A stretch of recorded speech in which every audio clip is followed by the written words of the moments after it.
हरी आवडी देवासी तो ऐका प्रकार आवडी देवासी तो ऐका प्रकार नामाचा उच्चार रात्रंदिन तुळशी माळगळा गोपीचंदन टिळा हृदयी कळवळा वैष्णवांचा आषाढी कार्तिकी पंढरीची वारी साधन निर्धार्यान नाही एका जनार्दनी ऐसा ज्याचा नेम तो देवा परम पूज्य जगी तुळशी माळगळा गोपीचंदन टिळा हृदयी कळवळा वैष्णवांचा वक्रतुंड महाकाय सूर्यकोटी समप्रभ निर्विघ्नं कुरु मे देव सर्व कार्यक्षु सर्वदा सर्वमंगल मांगल्ये शिवे सर्वार्थ साधिके शरण्यत्र्यंबके गौरी नारायणी नमोस्तुते महायोगपीठे तटे भीमरथ्यं वरं पुंडलिकाय दातुं मुनीन्द्रेहि समागत्य तिष्ठन्तमानन्दकन्दं परब्रह्मलिंगं भजे पांडुरंगं।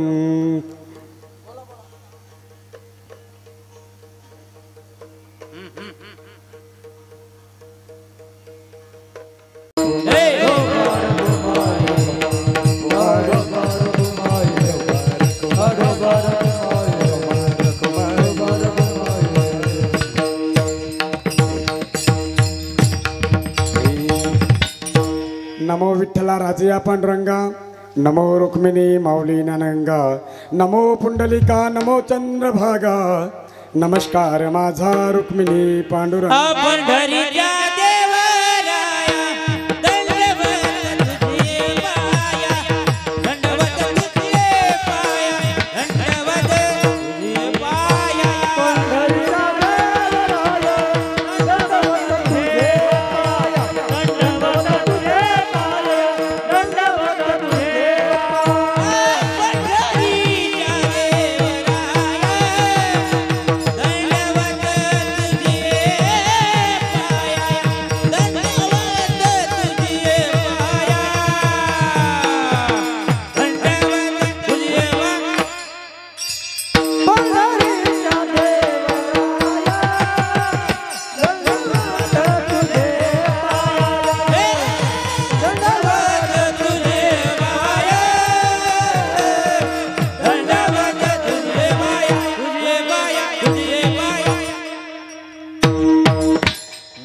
किशोरजी बाबा जोरदार टाळी वाजवा आमच्या महाराजांसाठी एकदा वा। पंढरीच्या देवराया दंडवत तुझे पाया आवडी दिवासी तो ऐका प्रकार नामाचा उच्चार रात्रंदिन किंवा रात्रंदिवस तुळशी माळगळा गोपीचंदन टिळा हृदयी कळवळा वैष्णवांचा वेदशास्त्राच्या अध्ययन साधू संतांच्या विचाराने शूरवीरांच्या रक्ताने कष्टकऱ्यांच्या घामाने वारकऱ्यांच्या प्रेमाने आणि गरीब कष्टकरी शेतकऱ्यांच्या श्रमाने पवित्र आणि पुण्य झालेल्या पवित्र महाराष्ट्र भूमीच्या ऐतिहासिक नगरी बुलढाणा जिल्ह्यातील श्री क्षेत्र अयोध्या पंढरीमंत्री वाघोट ठरणारे पाटील बाबा असं पवित्र गाव अर्थात इर्ला या गावामध्ये प्रभू रामचंद्र आणि हनुमंतराया यांच्या दरबारामध्ये बसलेल्या सर्व भक्तिवती माता ईश्वरस्वरूपिता ज्ञानवंत भगिनी गुणवंत बंधू ज्ञानवंत गुणवंत कीर्तिवंत पुण्यवंत गावातील परिसरातील तथा बाहेरून आलेले भजनी गुणवंत या सर्वांच्या समक्ष आजच्या कीर्तन रूपी सेवेसाठी निवडलेला अभंग वेद सुज्ञ भक्ती तज्ञ वारकरी तत्वज्ञ वेदाचा अर्थ अभंग समर्थ वारकऱ्यांचा परमार्थ देव मान्य संत मान्य विश्वमान्य दगडातला देव माणसातला भेव नदीतला परिस यवनास कृपावन गावबास ज्ञानवन आणि गाढवातला भगवंत हरिपिता गिरजापती भांदास पंतू श्री क्षेत्र दक्षिण काशी पैठण निवासी शांती प्रब्रह्म एकनाथ महाराजांचा 4 चरणाचा अभंग कीर्तन रूपी सेवेसाठी निवडलेला आहे।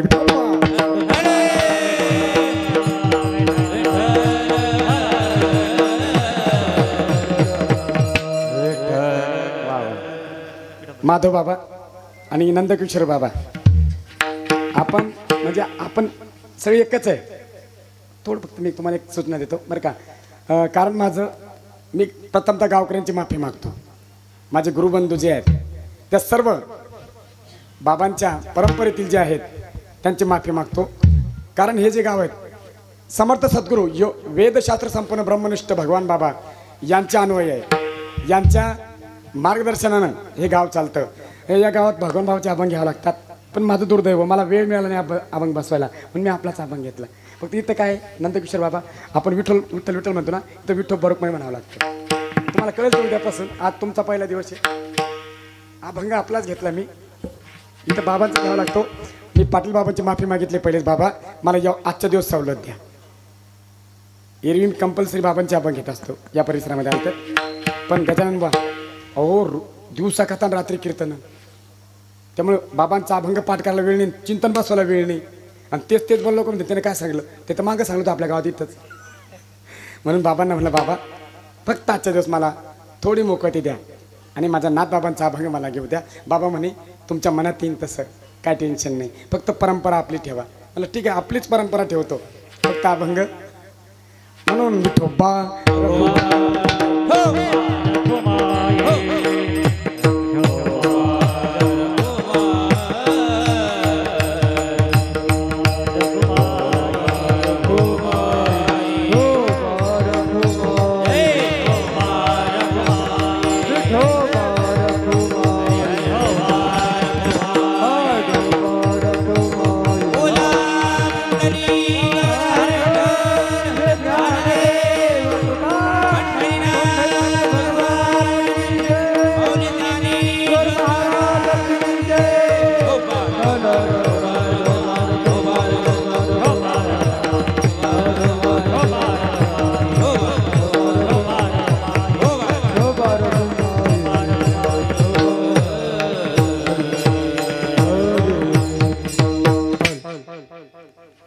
घेतलेला अभंग संभाजीनगर जिल्ह्याची शान, वारकरी सांप्रदायाची जान आणि वारकऱ्यांचा स्वाभिमान अर्थात शांती प्रब्रह्म एकनाथ महाराजांचा आहे, 4 चरणाचा आहे.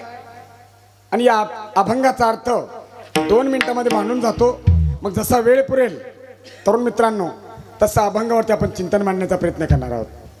घेतलेल्या अभंगामध्ये मध्ये शांती प्रब्रह्म एकनाथ महाराज म्हणतात, ही लोकांमध्ये भूलोकामध्ये मृत्यूलोकामध्ये माणूस म्हणून जन्माला आल्यानंतर कसं वागलं पाहिजे, कसं जगलं पाहिजे, काय खाल्लं पाहिजे, काय न खाल्लं पाहिजे, कुठं गेलं पाहिजे, कुठं न गेलं पाहिजे, याचं सुंदर दिग्दर्शन करणारा अभंग आहे.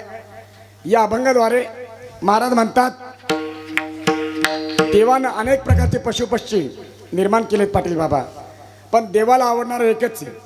सगळ्यात जास्त देवाला कोणता प्राणी आवडतो, तो म्हणजे मनुष्य आवडतो. पण तो कधी जर तो देवाच्या म्हणल्याप्रमाणे वागला तर माणूस देवाला आवडतो. मग महाराज आम्ही देवाला आवडावं यासाठी काय केलं पाहिजे, तर नाथ महाराज म्हणतात, आवडी देवासी तो एका प्रकार नामाचा उच्चार रात्रंदिन, दिवस रात्र देवाचं भजन केलं पाहिजे, दिनरात्र देवाचं चिंतन केलं पाहिजे, दिनरात्र देवाचं नामस्मरण केलं पाहिजे. आणि हे जर केलं तर तो देवाला आवडतो. ठीक आहे महाराज, निलेश दादा आजपासून आम्ही देवाचं भजन करू, देवाचं चिंतन करू, देवाचं पूजन करू. पण महाराज म्हणतात थांबा, नुसतं देवाचं भजन करून चालत नाही माऊली, मग भजन करण्यासाठी आधी देह पवित्र पाहिजे. काही लोक म्हणतात महाराज आपला अशी चाल म्हणते येते, आपल्याला असा मृदंग वाजवत येतो, पण 90 पिल्याशिवाय जमत नाही. काही खायचं आणि काय प्यायचं, भजन करायला जायचं जमत नाही. बरं आधी शरीर पवित्र पाहिजे. आणि शरीर पवित्र करता असेल तुळशी माळ गळा, गोपीचंदन टिळा आणि हृदयी कळबळा वैष्णवांचा. म्हणून शरीर पवित्र करा आणि देवाचं नामस्मरण करा. आणि शरीराला पवित्र करण्याचं साधन गळ्यामध्ये तुळशी माळ धारण करा, हृदयामध्ये कळबळा आणि कपावरती टिळा लावा, तर शरीर पवित्र होईल. ठीक आहे महाराज, देवाचं भजन करू, शरीर पवित्र ज्या साधनानं होतं ते साधने आम्ही धारण करू. पण हे शरीर तुम्हाला मला दिलंय, याचा उपयोग काय करायचा मावशी बोलत चला. ट्रॅक्टर ते गेलं निघून, काय पायासारखी गोष्ट आहे का? आता तुमच्या गावात आलं ते नवीन आलं काय ती, इकडे या ना मी एवढा ओरडतो तुम्ही तिकडं पाहताय. करा भजन विठोबा.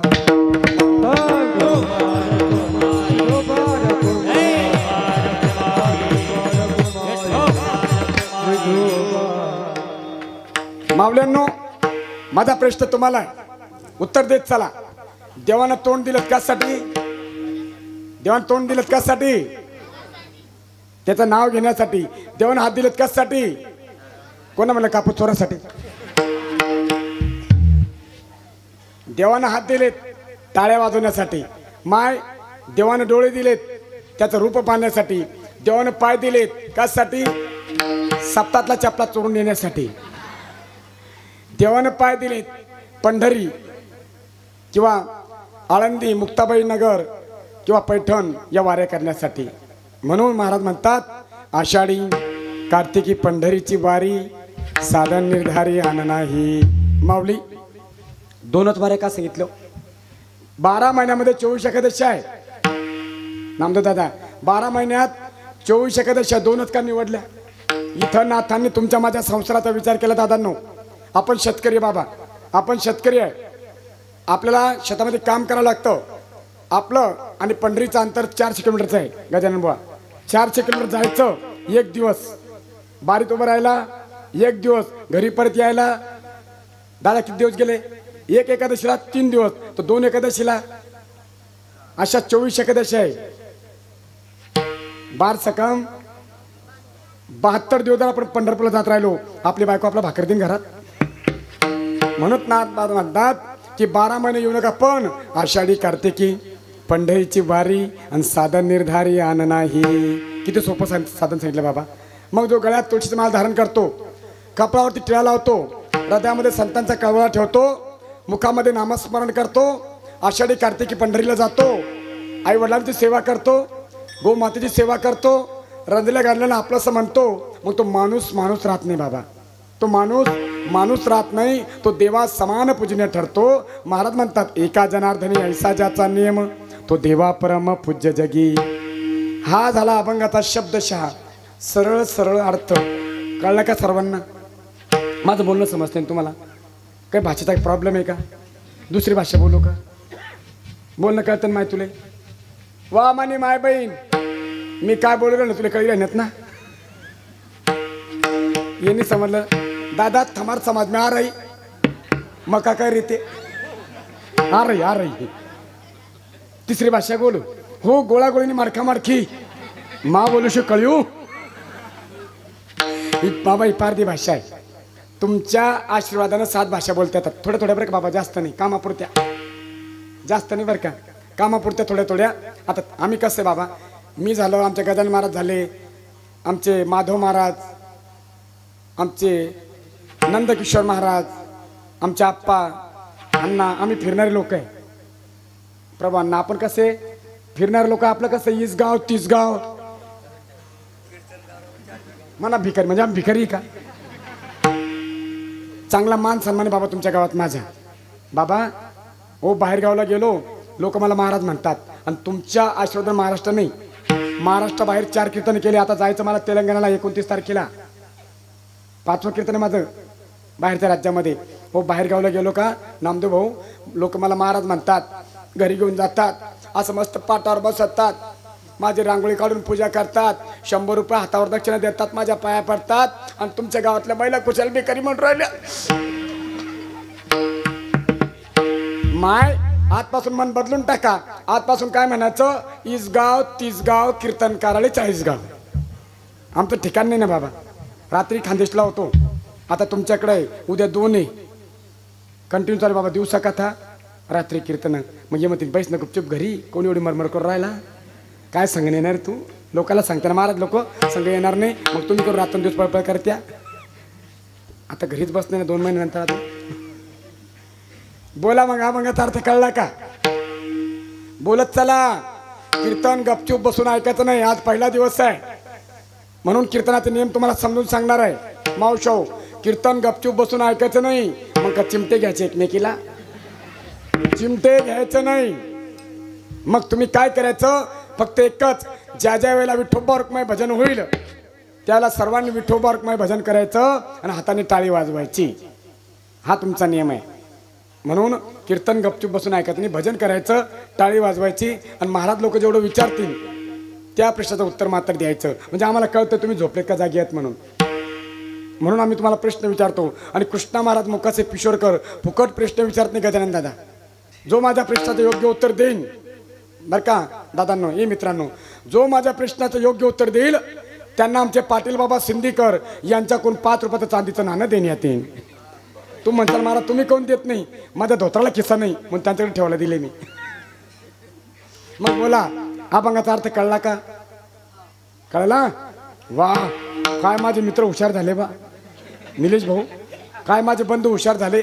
2 मिनिटात अभंगाचा अर्थ कळला बाबा त्यांना. मग करू का कीर्तन बंद?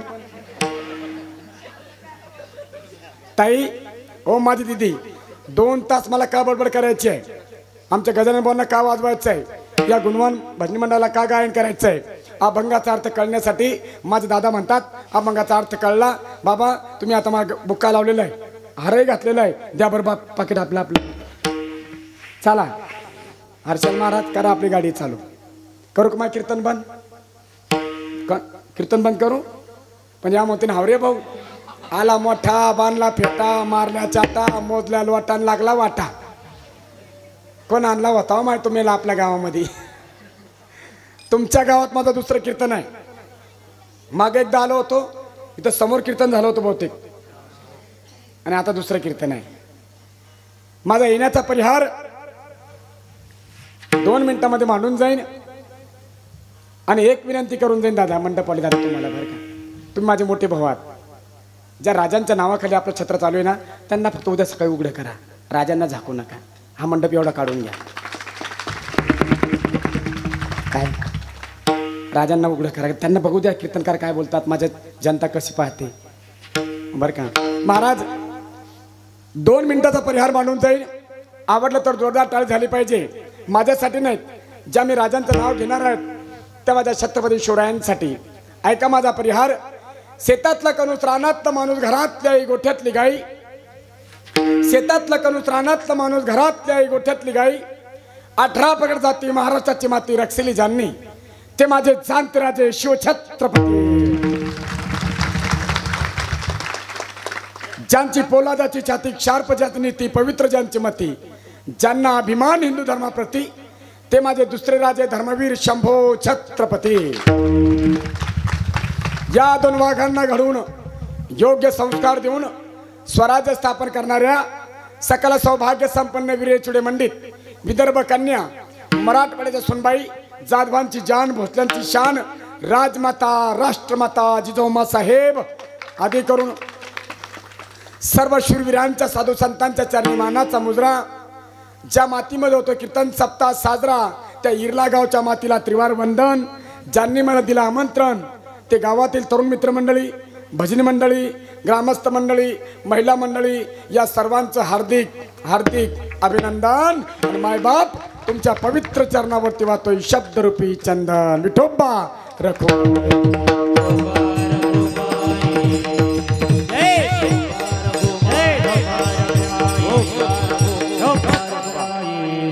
चला अभंगाकडे या. इथे येण्याचा परिहार की आमचे निलेश दादा यांनी 3 महिन्यापूर्वी मला फोन केला होता. 3 महिन्यापूर्वी तरुणांची मीटिंग बसली असेल. 3 महिन्यापूर्वी तुमची मीटिंग झाली आणि जो मला फोन आला निलेश दादाचा, बरं तुम्ही त्यांचंच का नाव घेताय, कारण त्यांचं नाव माझ्याकडे सेव आहे. त्यांनी मला फोन केला की महाराज माझ्या प्रभूचं आज काय आहे, आज काय आहे, राम नवमी. आपल्या मराठी भाषेमध्ये, आपल्या आताच्या भाषेमध्ये काय आहे, रामनवमी, अर्थात रामप्रभूचं प्रागट्यकरण. आणि आताची अलीकडची भाषा राम प्रभूंचा आहे. कोण म्हणलं बड्डे? मला हे काय ऐकत होतं बाबा यांच्याकडून. बड्डे बड्डे कोणाचा माहिती आहे का? ज्याच्या जीवनात खड्डेच खड्डे त्याचा हॅपी बड्डे. माझ्या प्रभूचा बड्डे नाही, माझ्या प्रभूचं प्रागट्यकरण, माझ्या प्रभूचं अवतरण, माझ्या देवाचं या भूतलावर येणं, अवतारित होणं. बड्डे तुमचा माझा आहे. बड्डे कोणाचा असतो माहिती आहे? आणि बड्डे करायची पद्धत बदली हो बाबा. बड्डे करू नका असं माझं म्हणणं नाही गजानन महाराज. बड्डे करा पण आपल्या हिंदू धर्मानुसार करा.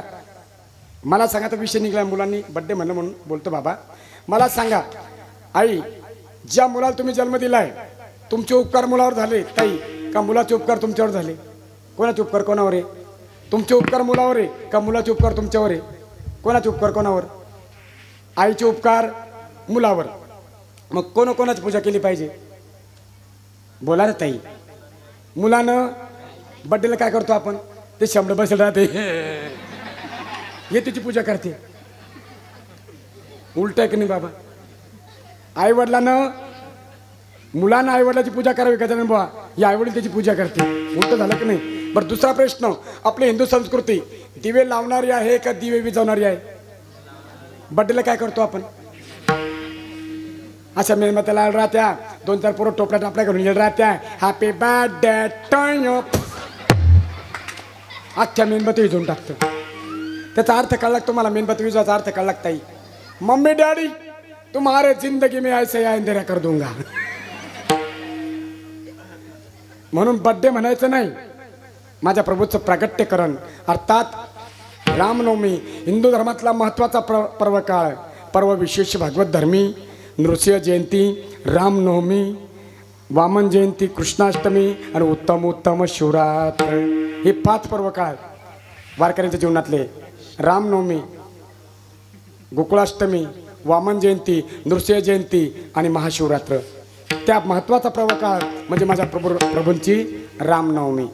आणि त्या नवमीच्या निमित्तानं, प्रभूच्या प्रागट्य करण्याच्या निमित्तानं, आणि आज विशेष सगळ्यात मोठं आनंद या ठिकाणी होतोय की पहिली रामनवमी बाबा. अरे 5 ते 40 वर्ष झालेत माझा प्रभू झोपडीत होता. 5 ते 40 वर्षापासून माझा राम झोपडीत होता, पण आमच्या एका साहेबानं माझ्या रामाला सुंदर घर बनवलं, अर्थात मंदिर तयार केलं, आणि प्रभू रामचंद्र त्यांच्या निवासस्थानी गेले. तो दिवस 22 जानेवारीला, आणि त्याच्यानंतर पहिला उत्सव आहे. दादा मी राजकारणी माणूस नाही, मला राजकारणावर बोलायचं नाही, पण ज्यांनी चांगलं काम केलं त्यांच्याबद्दल बोलल्याशिवाय राहणार नाही. अरे हिंदुस्थानात मंदिर बांधणं सोपं आहे दादा पाटील बाबा, हिंदुस्थानात मंदिर बांधणं सोपं आहे, पण अबुधाबी तिथं जाऊन मंदिर बांधणं सोपी गोष्ट आहे. तिथं माझ्या प्रभू रामचंद्राचं मंदिर बांधलं. महाराज असे कार्य झाले पाहिजे, म्हणून आज रामनवमी. आणि त्या निमित्तानं गावकऱ्यांचा मला फोन आला, महाराज रामनवमी, त्यावेळेला माझी कथा चालू होती. तुमचा जेव्हा फोन आला त्यावेळेस मी कथित होतो, आणि आजही तुमचे फोन आले तर मी कथितच होतो. असं चालत राहतं. या ठिकाणी मंडळाचा मला फोन आला आणि तुमच्या गावात येणं झालं. तुमच्या सज्जन श्रोते मायबापांचं मला दर्शन घडलं. विठोबा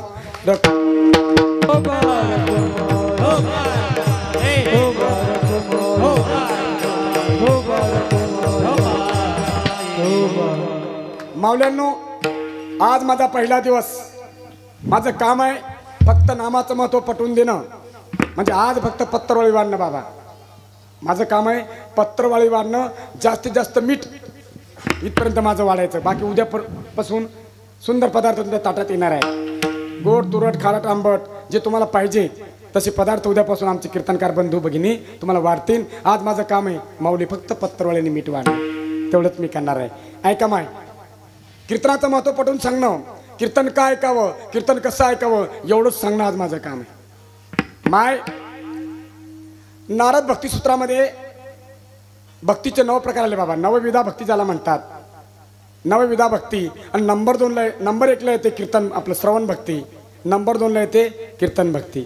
नवविधामध्ये नंबर 1ला श्रवण भक्ती. ऐका, श्रवणे प्रक्षिती तरला भूपती, आणि 7 दिसा मुक्ती झाली तया.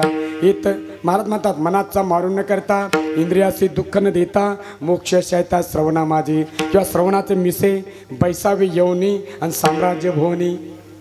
किती सोपं आहे, फक्त ऐकायला येऊन बस. ऐकायला तुम्हाला काहीच येत नसल, तुम्हाला हरिपाठ पाठ नाही, काकडा पाठ नाही, फक्त ऐकायला येऊन बसा. या ठिकाणी माझी दिदी, माझ्या बहिणीचं शिवमहापुराण चालू आहे, फक्त ऐकायला येऊन बसा तरी मोक्ष प्राप्ती आहे. सोपं मार्ग सांगू ताई, गावामध्ये सप्ताह चालू आहे.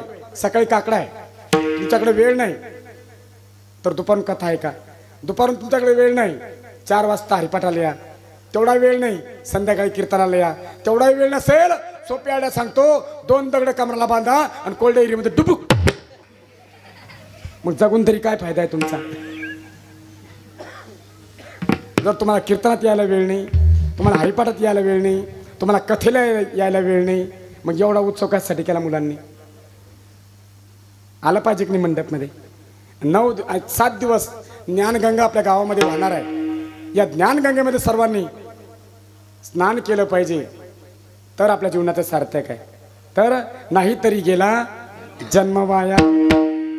आपण गावात भजन कीर्तन चालू ऐकायला येत नसेल तर नाही तरी गेला जन्म वाया. जन्म वाया जाण्याची शक्यता आहे. आणि जर का भजन कीर्तन ऐकलं तुका म्हणे देहा जन्म, तुका म्हणे झाले आपलं जन्म आल्याचे सार्थक, जन्माला आल्याचं सार्थक आहे. पण कशामुळं? भजनामध्ये. ऐका माय, नारद भक्तिसूत्रामध्ये 9 विधा भक्ती सांगितले. नंबर 1 ला ते श्रवण भक्ती म्हणजे तुमची भक्ती, नंबर 2 ला ते आमची भक्ती कीर्तन भक्ती. मग बाबा हे म्हणतील ही रात्री विरात्री फिरत्या, हे नंबर 2 वाले काय? आम्ही नंबर 2 वाले नाही, आमची भक्ती नंबर 2 ला आहे, तुमची भक्ती नंबर 1 ला आहे. पण तुमच्या भक्तीचं पुण्य तुम्हाला पदार्थ पाडून घ्यायचं असेल त्याला काही नियम आहे, त्याला काही आचारसंहिता आहे, त्याला काही बंधन आहे. जर कीर्तनाचं कथेचं पुण्य तुम्हाला पदरात पाडायचं असेल तर सोपा नियम आहे बाबाजी, एकदम सोपा नियम आहे. कीर्तनात गपचूप बसायचं नाही. मग महाराज म्हणतात कीर्तनात तर टाळी होय महापातकाची होळी. कीर्तनात भजन करून टाळी वाजवायची माय, किंवा वाजे टाळ टाळ्या टाळी होय महादोषाची होळी. परत तिसरं प्रमाण पाटील बाबा, आता हे महत्वाचं प्रमाण आहे बरं का महाराज, माधव महाराज, अतिशय महत्त्वाचं प्रमाण आहे. 2 प्रमाण ध्यानात ठेवू नका, पण हे प्रमाण बघा तुम्ही. तुमच्या माझी लायकी का गजानन बा? आपण या लायकीचे का साक्षात महाविष्णूचा अवतार असणारे तुकाराम महाराज तुमच्या माझ्या पायाला हात लावून सांगतात,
पाया पडून सांगतात तुकाराम महाराज, लागून या पाया विनमितो तुम्हा ते करे टाळी बोला मुखी नाम. काय फायदा असेल महाराज? संत आपल्या पाया पडून सांगताय काय फायदा असेल? बुडी थे जन ने देखवे डोळा आणि येतो कळो म्हणून या. आपण बुडतोय म्हणून संत पाया पडून सांगताय. आता पुढचं प्रमाण आहे का पाटील बाबा? संतांनी पाया पडल्यात, लोक ऐकायला तयार नाही. संतांनी विनंती केली, लोक ऐकायला तयार नाही. आता संत धमकी देतात, जर कीर्तनात बसून, हरिपाठामध्ये बसून, कथेमध्ये बसून टाळी वाजवली नाही तर महाराज गतजन्मीचा हिजडा किंवा होईल हिजडा सप्तजन्मी. हे प्रमाण तुकोबरायचे बरं महाराज, माझं नाही अण्णा, हे प्रमाण तुकोबरायचे आहे. मग आपला आपण ठरवा बा, तुम्हाला कीर्तनात टाळी वाजवणं बरं आहे का? अरे हाय हाय द्या ना, बाजारात टाळी वाजवते कीर्तनात, तुमचं तुम्ही ठरवा, माझं म्हणणं नाही. महाराज म्हणतात होईल हिजडा सप्तजन्मी किंवा गतजन्मीचा हिजडा, हे 2 प्रमाण तुकोबरायचे आहे. कीर्तनात टाळीने वाजली तर असं होतं बघा. हिंदू धर्मामध्ये राहू द्या बाबा, राहू द्या ना बाबा, सोबदार बाबा राहू द्या. आपलेच पोर आहे, आपणच समजून घ्यावं लागेल. ते आजारी उद्या येणार नाही तुमच्या धाकाने बरं. आपने बच्चे आपको अपने को संभालने पडेंगे ना. लांबू द्या तंगडे त्याला, लांबू द्या, उद्या येतील ना ते गुपचूप. नाही तर आजार काढून दिलं उद्या तो भजन आणि तो कीर्तन चांगलं. त्यानं मला मारलं, मीच जा. ही वळणाला लागली पाहिजे. ही म्हातारे गेल्यावर हेच गावकरी आता, म्हणून जाऊ द्या ना, उद्या थोडंफार तंगडे लांबवला आम्ही. परवा बटे बटे सावधान सावधान. पाहिलं का आपलं सैनिक कसे तेड झाले पहा बरं. हां वा वा, माझा मान ठेवला बा बाबा. मी घरी असत बायको रुबाब कसं होतो, बायको रुबातून टाकू बायको म्हणते माझी भाजनी मंडळाला चहा ठेव, चहा ठेव. ते म्हणते नाही ठेवत, चालेल भाऊ हॉटेलमध्ये जाऊ. पण दाब टाकून पाहिलं काय हरकत आहे? तसं पोरावर दाब टाकून तुला टाईट झाले बा. आणि ज्यांचे लग्न बाकी आहे किंवा लग्न झालेत त्यांना माझी विनंती आहे, आपल्या बायका धाकात ठेवा. ज्यांचे नवीन लग्न झाले त्यांना माझी विनंती आहे, आपापल्या बायका धाकात ठेवा. आपण कामावून यायचं, बायकोला मध्ये मी थकून आलोय, दमून आलोय, भूक लागली, स्वयंपाक कर. ती म्हणते नाही करणार. अरे तुला स्वयंपाक कर म्हणतो बरं, ती म्हणते नाही करणार. स्वयंपाक कर, ती म्हणते नाही करणार. रागा रागा दारात जायचं, बूट हातात घ्यायचा, चप्पल हातात घ्यायची, पुन्हा म्हणायचं स्वयंपाक कर, ती म्हणते नाही करणार. चप्पल पायात घालायची, ढाब्यावर जेवायला जायचं. मारू नका बरं, एक तर भेटत नव्हती भाऊ, भेटली कशी तरी. कोण म्हणलं मारायचं? हा हा, पण रात कसं पाहायचा. चला महाराज, आपल्या हिंदू धर्मामध्ये 3 ठिकाण आहे बाबा. टाळीचं महत्व पटवून सांगतो. टाळी वाजवण्याचं 3 ठिकाण, कारण आज माझं महत्व तेच फक्त भजन आणि टाळी, कीर्तन श्रवणाचं पुण्य, एवढंच पटवून सांगते. मी विनोदी शैलीत बाबा, माझं कीर्तन विनोदी आहे, पण अभंगाच्या बाहेर नाही. आपल्या कीर्तनाची वेळ 9 ते 11, पण 12 जरी वाजलेत निलेश दादा, एकालाही झोप देणार नाही, माझी गॅरंटी आहे. 12 जरी वाजलेत दादांनो, एकालाही झोप देणार नाही. आणि झोपलं कोणी, जर झोपलं कोणी, जर झोपलं कोणी त्याला तर काय इलाज आहे महाराज. देणार नाही, माझी गॅरंटी आहे. चला, टाळी वाजवण्याचं मत सांगतो की आपल्या हिंदू धर्मामध्ये पाटील बाबा 3 ठिकाण आहे. एक ठिकाण देवाचं नाव घेतो पण टाळी वाजवत नाही. दुसरं ठिकाण टाळी वाजवतो पण देवाचं नाव घेत नाही. आणि तिसरं ठिकाण टाळी वाजवतो, देवाचं नावही घेतो. 3 ठिकाण आहे दादांनो, 3 ठिकाण. पहिलं ठिकाण देवाचं नाव घेतो पण टाळी वाजवत. कोणतं ठिकाण मावलो? मौत, मौत, अंतयात्रा, प्रेत यात्रा. गेले की नाही मौतीवर? जाता की नाही मौतीवर कोणाच्या? आता जा लागलो महाराज. 2 वर्ष कोणीच कोणाच्या मौतीवर गेलं नाही. पप्पा मेला, आता पप्प्याला दिसला नाही. मम्मी मेली तर ममताने पाहिली नाही. 2 वर्ष कोरोनामध्ये कोणीच कोणाच्या मौतीवर गेले नाही दादा. अहो, पन्नेमध्ये पॅक होऊन यायची ती. हिंदूंचे मुस्लिम म्हणून पुरला गेले, हिंदू मुस्लिम म्हणून पुरला गेले, आणि मुस्लिम हिंदू म्हणून जाळल्या गेले बाबा. पन्नीत पॅक राहायचं. पण आपलं भाग्यम आहे, आपण पन्नीत पॅक झालो नाही बाबा. आपलं नसीब आहे की आपण त्या पन्नीत पॅक झालो नाही माऊली. आपलं नसीब आहे. विचार करा माय, देवाने 3दा वाचवलं आपल्याला. कशासाठी वाचवलं असेल बरं? देवाने 3दा वाचवलं. 2दा कोरोनातून वाचवलं, मागच्या वेळेस डुबून मेले, काही भीतीत दबून मेले, काही वाहून मेले, तरी आपण वाचलो. काका कशामुळे वाचलो असेल आपण? कायसाठी ताई दादानो, कायसाठी वाचलो आपण? जमले लग्न मोडासाठी का भाऊबंदाचे बांध कोरासाठी? काहीतरी पुण्य शिल्लक असेल तर सप्ताहामध्ये भजन ऐकण्यासाठी, आणि पाप शिल्लक असेल तर भोगण्यासाठी. महाराज, आमच्या गावाचं प्रकरण बाबा, सत्य घटना आहे बाबाजी आमच्या गावातली. आमच्या गावात एका म्हाताऱ्याला कोरोना झाला. आमच्या गावात एका म्हाताऱ्याला कोरोना झाला. त्याला कोरोना सेंटरला कन्नडला ॲडमिट केलं. आमचा तालुका कन्नड, तिथं ॲडमिट केलं. आणि तिथून एक दिवस फोन आला, हॅलो सरपंच साहेब, तुमच्या गावातला म्हातारा मेला, प्रेत गावात पाठवतोय, डेड बॉडी गावात पाठवतोय, पण गावात जास्त गर्दी जमा होऊ देऊ नका. 4 खांदेकरी, 1 मडकं धरी, 2 वारं घाली, जाऊ द्या म्हणे एवढेच. महाराज, म्हातारं मेलं पण म्हातारी जिवंत होती बाबा. म्हातारं मेलं, म्हातारी जिवंत होती. ती डेड बॉडी आली, ॲम्ब्युलन्स दारात आली. म्हातारी म्हणे, डॉक्टर व डॉक्टर, कसं केलं रे डॉक्टर असं रामानं? मला रामाला नेलं आणि मला मागं ठेवलं. कारण म्हातारं मेलं, म्हातारी जिवंत होती. म्हातारी म्हणे, डॉक्टर व डॉक्टर, मा रामाची मला सेवा करू द्या. आई तुला काय सेवा करायची आहे? म्हणे मा रामाचे मला पाय धुऊ द्या. म्हणे आई, तुझ्या रामाला कोरोना होता, तुला कोरोना होईल, तू मरून जाशील. म्हणे मरू द्या डॉक्टर, जगून तरी काय फायदा आहे? पांढरं कपाळ ठेवून जगून तरी काय फायदा आहे? त्याच्या मागे मला मरण आलं तर लय चांगलं होईल देवा. पण डॉक्टर, मा रामाची मला शेवटी सेवा करू द्या. मा रामाचे मला पाय धुऊ द्या. मा रामाचा मला एक नकावर जीव होता म्हणे. लहानपणापासून संसार संघ केला. मी 5 वर्षाची, मा राम 7 वर्षाचा. तेव्हा आमचं लग्न लागलं म्हणे टोपल्यात बसून. तेव्हा आपण संसार केला आणि देवाला कसा टेम आणला. मा रामाला नेलं आणि मला मागं ठेवलं. डॉक्टर, मा रामाची मला सेवा करू द्या. डॉक्टर म्हणे, हे पोराव, ती पन्नी फाडा रे, पायाची पन्नी फाडा. म्हातारीला म्हाताऱ्याची पाय धुऊ द्या. गजान दादा ती पन्नी फाडली पायाची. 2 सुनाशी वाट्यावर उभ्या होत्या.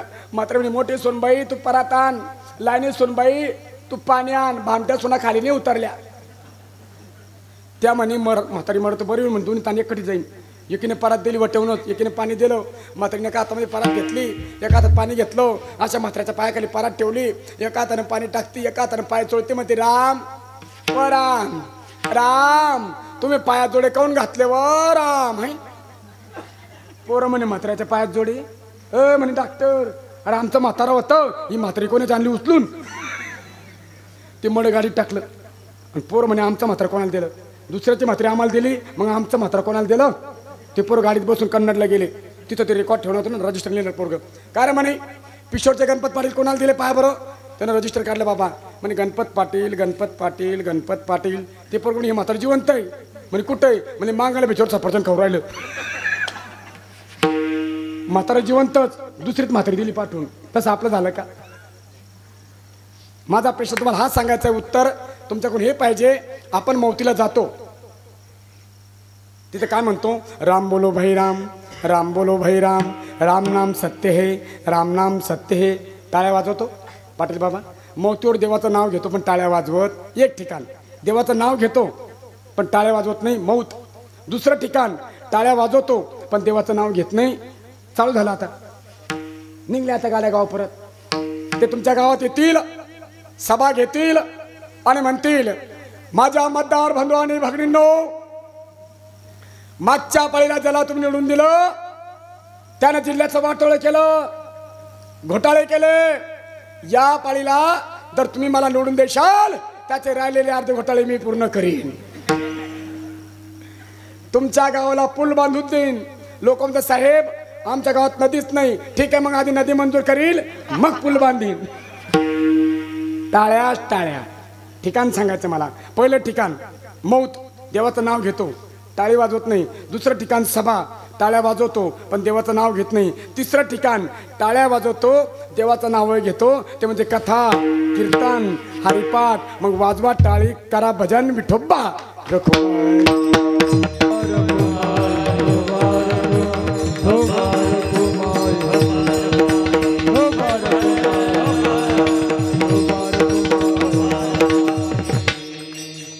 वा वा आनंद वाटला बघा कारण महाराज म्हणतात हा सुख सोहळा विठ्ठल विठ्ठल म्हणा वेळो वेळा न हा सुख सोहळा कीर्तनात टाळी वाजवणं हे स्वर्गात नियम आहे सुख एवढं म्हणून हा सुख सोहळा स्वर्गी नाही म्हणून टाळी वाजवून कीर्तन ऐकायचं चला अभंगाकडे वाटचाल आहे आजचा जो अभंग आहे पाटील बाबा हा श्रीमंत संत शांती प्रब्रह्म श्रीमंत आहे आणि शांत आहे हे फक्त संतच राहतात बाबा जिथं श्रीमंती आहे तिथं शांती राहत नाही जिथं शांती आहे तिथं श्रीमंती राहत नाही पण दोन्ही एका ठिकाणी नांदताय ते आमचे नाथ बाबा आहे श्रीमंत आहे आणि शांती आहे महाराज त्यांचा अभंग आहे आणि अभंगाची सुरुवात माधव बाबा ही आवड या शब्दापासून आहे आणि आवडीचा जर विचार केला तर जगामध्ये भूमंडळामध्ये या जगणाऱ्यामध्ये 3 वर्ग पडतात बाबा जगण्यात या भूमंडळामध्ये 3 वर्ग पडतात एक जीव देव आणि संत 3 वर्ग आहे सोपं सांगू जगतात ते जीव जागवतात ते संत आणि जगवतात ते भगवंत 3 वर्ग आहे आणि तिघांची आवड वेगळी आहे वर्ग 3 आहे आणि आवड तिघांची वेगळी आहे आता पहिली आवड पाहू ती संतांची संतांना काय आवडतं संतांना काय आवडतं जा तुम्ही ज्ञानोबरायाकडं माऊली हो माऊली तुमची आवड सांगा ना माऊलीने म्हणावं माझी जीवीची आवडी पंढरपुरा जा तुम्ही तुकोबारायांकडं तुकोबाराया हो तुकाराम महाराज तुम्हाला काय आवडतं सांगा ना माझ्या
जोरदार टाळी वाजवा त्याला गुणवंतांसाठी बाबा.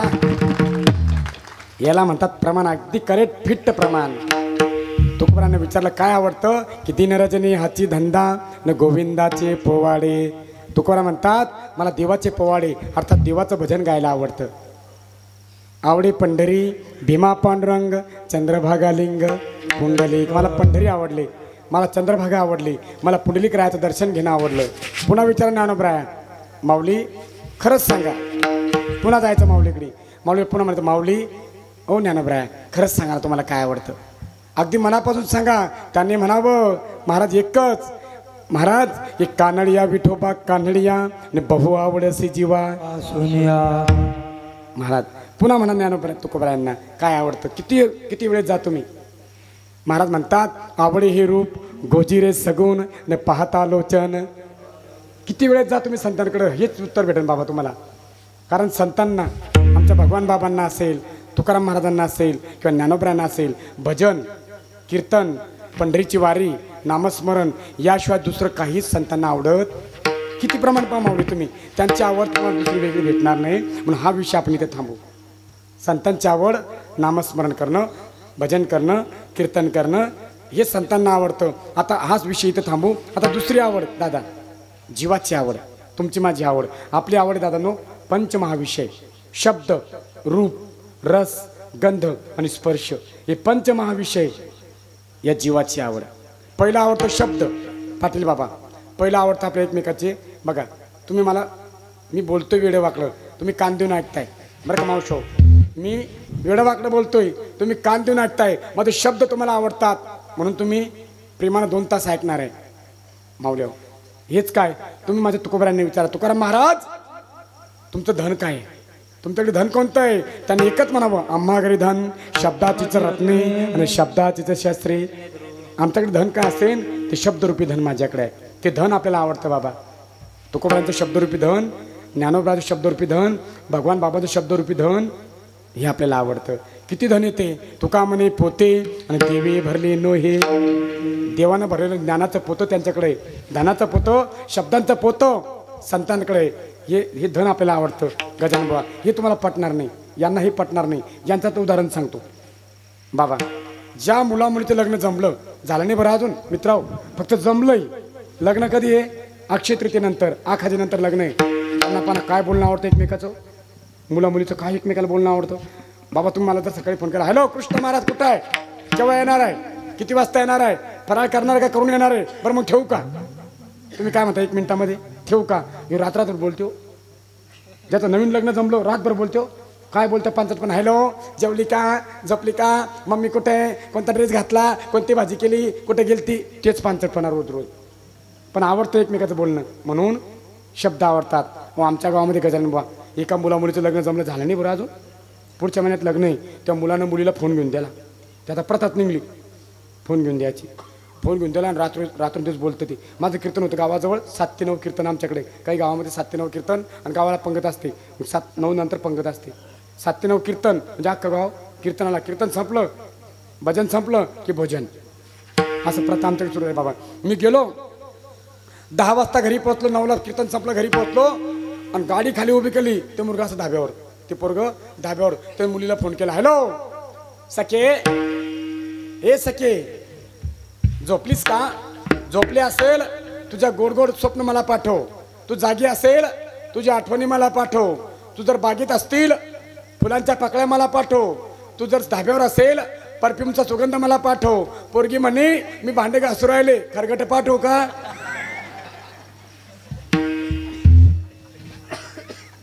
पहिलं काय आवडतं आपल्याला, शब्द. दुसरं आवडतं रूप. पहिलं आवडतं शब्द, दुसरं आवडतं रूप. रूप आवडावं पण कुणाचं, त्या देवाचं. माऊली म्हणतात की रूप पाहता लोचनी न सुख झाले हो साजनी. रूप सावळे सुंदर काने कुंडले मकराकार. ते रूप आवडावं, ते रूपानं आपला उद्धार होणार आहे. काय रूप आहे बाबा, रूप कशाला म्हणतात ऐका. कुठलाही ड्रेस अंगावर चांगला ड्रेस न घालता जे सुंदर दिसतं ते खरं रूप. कुठलाच मेकअप न करता जे सुंदर दिसतं ते खरं रूप. कुठलेच दागिने अंगावर न घालता जे सुंदर दिसतं गजानन बुवा ते खरं रूप. मेकअप करून तर कोणी सुंदर दिसतं. माझ्या पांडुरंगाचा काय मेकअप आहे बाबा, माझ्या पांडुरंगाला काय मेकअप आहे काहीच नाही हो, तरी रूप सुंदर आहे. रूप सावळे सुकुमार, रूप सावळे सुकुमार, रूप सावळे सुकुमार, रूप सावळे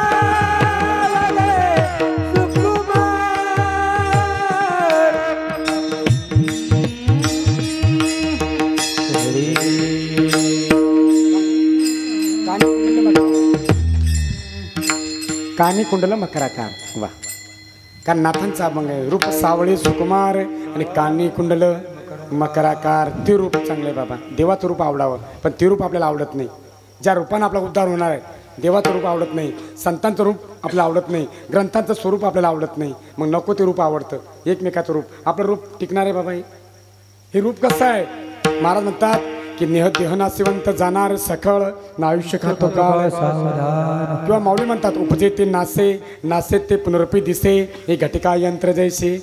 नाथ महाराज म्हणतात शरीर संपत्ती मृगजळ भान, जाईल नासून खरी नो. हे खरं आहे का महाराज? हे रूप आपलं खरं नाही. आपण तरुण आहे म्हणून बरं आहे, आणखीन 10 वर्षामध्ये आपलं रूप ढळणार आहे. आणि आपल्याला काय आवडतं मित्रांनो? एकमेकाचं रूप. आता आपल्यातलं उदाहरण सांगतो, जास्त खोल गेलं का यांना पटत नाही. ती आता आपल्यातलं उदाहरण, आपण मुलगी पाहायला जातो दादा, आपण मुलीचं काय पाहिलं? घरदार पाहिलं, खानदान पाहिलं. आपण काय पाहिलं? मुलीचं रूप. मुलीनं काय पाहिलं? आपलं मुलाचं रूप. एकमेकाचं आपण रूप पाहतो, खानदान घरचे पाहतात. ती पोरगी करणं आपल्या पोराला, तिची आई कोणत्या कुळातली आहे, तिची मावशी कशी काय, नको माय तिची लाईन पण आवार आहे म्हणत्या, नका करू. लगेच बाबा रेकॉर्ड पाहणार आपल्या घरचे, पण आपण रूप पाहतो. रूप महाराज. आणि ज्यांना रूप पाहायचंय, ऐका माझा फुकटचा सल्ला आहे, कृष्णा महाराजांचा तुम्हाला फुकट सल्ला आहे. ज्यांना मुलगी पाहायला जायचा कार्यक्रम बाकी आहे मित्रांनो, त्याने एक लक्षात ठेवा, जी मुलगी तुम्हाला पाहायला जाणार आहे, जिला पाहायला तुम्ही जाणार आहेत, तिला फोन करून सूचना द्यायची आणि सांगायचं मी पाहायला येतो म्हणून. सकाळीच जाऊन टपकायची, सकाळीच रामपाऱ्या दिवस निघल्याबरोबर लगेच कडी वाजवायची, हॅलो मी आलो. ती डाल्या डोक्याची अशी उठती, लागवर आली, चिपड म्हणणारच नाही मला कर नाही म्हणून. पण हे तिला सांगतं पाहायला येतो, ती मेकअप करून बसते. ते रूप खरं आहे का महाराज? मेकअपचं रूप खरं आहे का ताई?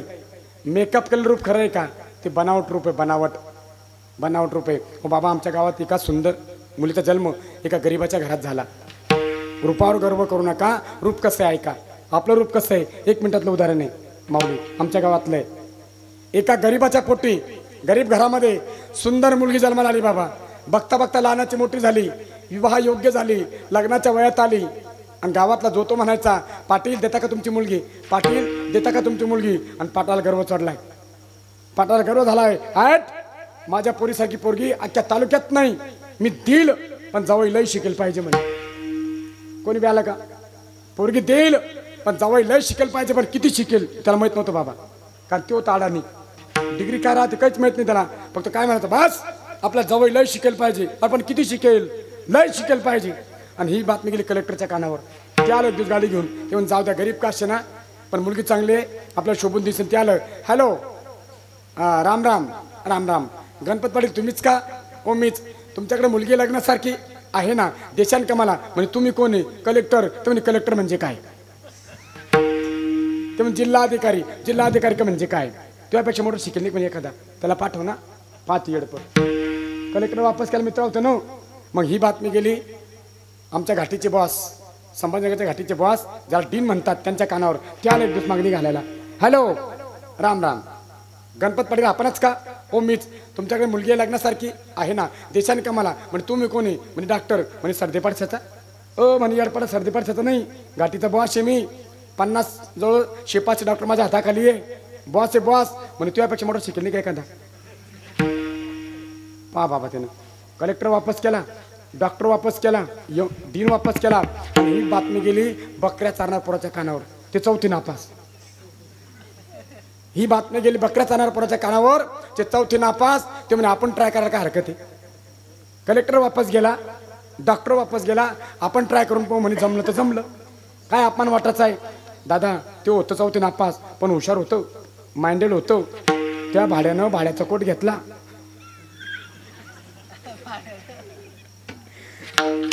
भाड्याचा कोट घेतला, सूटबूट घातला आणि असा जो हायवे ना आपला जाफराबाद ते भोकरदन, या हायवेला जाऊन उभं राहिला दादा.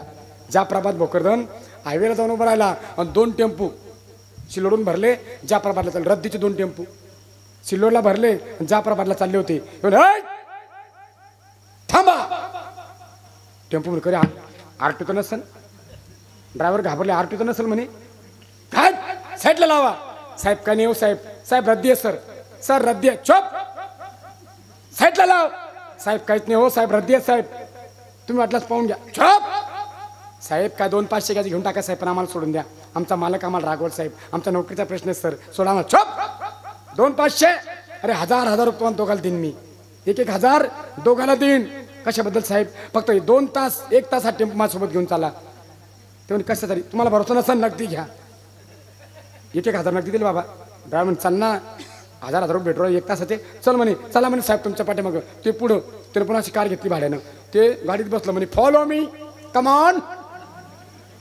त्या 2 गाड्या 2 टेम्पो पाठीमागं म्हणजे कारमध्ये पुढे जिथं पोरगी होती लग्नासारखी तिथं टेम्पोने उभे केले आणि ते फाळके घराकडे गेले. तिच्या फाळके पोरीच्या घराकडे केले आणि ते गेले. Hello Ganpat Patil, I am Raju, तुमची पोरगी लग्नासारखी आहे, तिला बाहेर पाठवा, तुमची पोरगी मला दाखवा, मला लग्न करायचं आहे.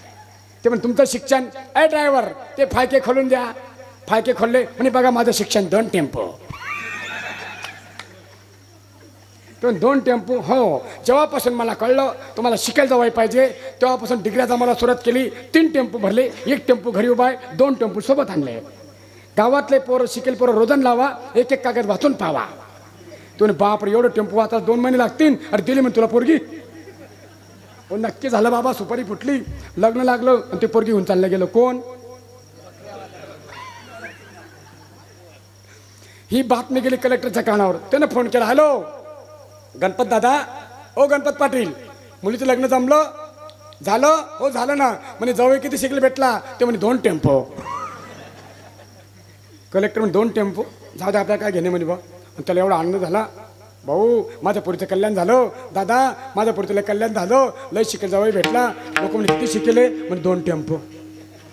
सासूबाईला तर लई आनंद होती, म्हणे माय माझ्या सोनीचं कल्याण झालं, माझ्या सोनीचं नशीब उजाडलं, माय लय जावई शिकेल भेटला. बा म्हणे किती शिकेल माय? ती म्हणे 2 टेम्पो. अख्ख्या गावात बातमी बाबा, 2 टेम्पो शिकेल जावई कसं असं बा. आणि पुढे आला धोंडा. होता ना धोंडा यावर्षी? धोंडा होता का नाही मावशा? हो जावई जेव घातले का नाही? ज्या ज्या म्हाताऱ्यांनी, ज्या ज्या सासूबाईंनी जावई जेव घातले त्यांना स्वर्गात जागा भेटणार आहे. हेच बोललो बाबा. एका गावात एक म्हातारी उठली, म्हणे कृष्ण महाराज, ओ कृष्ण महाराज, मला स्वर्गात जागा भेटेल का नाही भेटल? म्हणलं कोण माय? तो जवाई जेव घातला नाही का? तुझ्याकडे पैसे नव्हते का? म्हणे महाराज पैसे होते, जवायला स्वयंपाक केला, जवायला फोन केला, जवाई जेवायला आला पण तसा नाही आला म्हणे. मग म्हणलं कसा आला? 1 डोसून 1 कमराला कोसून मग आला म्हणे मोटरसायकलवर बसून.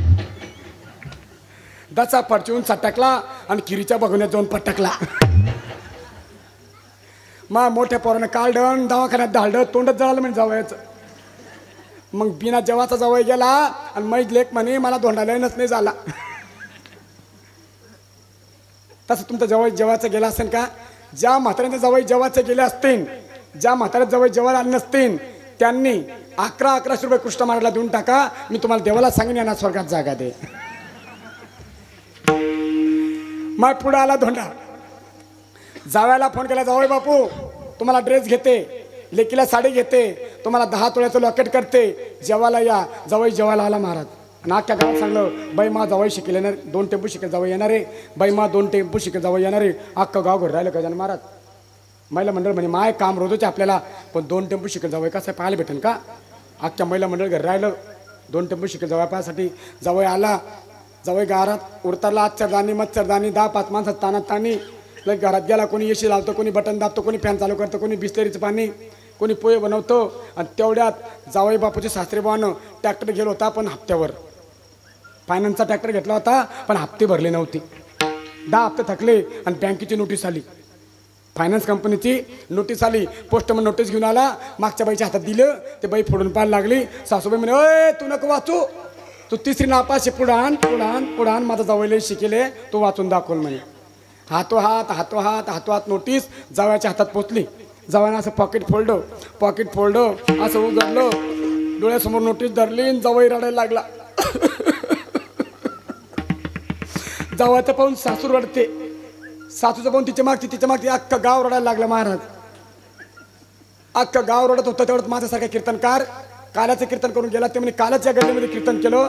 कोणी बिमार नव्हतं, कोणी आजारी नव्हतं. आणि असं वाईट काय घडलं अख्खं गाव रडतंय. मग दादा कोण रडवले म्हणजे मन नाना रडते म्हणून नाना कोण रडवले, आबा रडते म्हणून आबा कोण रडवले, तात्या रडते म्हणून तात्या कोण रडवले, भिकामाई रडते म्हणून भिकामाई, सकुमाई रडते म्हणून सकुमाई कोण रडते, इमलताई रडते म्हणून इमल म्हणे कमल रडते म्हणून कमल म्हणे तारा म्हणे हिरा म्हणे मीरा. विचारत महाराज शेवटच्या बाईपर्यंत गेले. ताई का रडताय? ती ताई म्हणे जावयाची सासू रडते म्हणून. सासूबाईला विचारत सासूबाई का रडताय? जावई बापू रडतात म्हणून.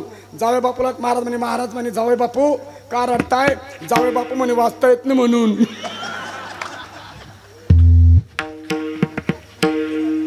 नुकसान कशामुळे झालं महाराज? कलेक्टर आला होता, दिलं नाही. डॉक्टर दिला नाही. नुकसान काय म्हणून? रूपामुळं. म्हणून रूपावर गर्व करू म्हणून पहिलं आवडतं शब्द, दुसरं आवडतं रूप, तिसरं आवडतं स्पर्श, चौथं आवडतं गंध आणि पाचवं आवडतं शब्द, रूप, रस, गंध, स्पर्श ही आपली आवड आहे. पण नाथ महाराज संतांची आवड डोक्यात घेत नाही, जीवाची आवड लक्षात घेत नाही, पण देवाची आवड सांगितल्याशिवाय मात्र राहत नाही. आणि देवाची आवड काय आहे? अभंगाचं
नाथ बाबा दोघांच्या आवड मात्र विचार करत नाही. संतांना काय आवडतं हे सांगत नाही, जीवाला काय आवडतं हे सांगत नाही, पण देवाला काय आवडतं.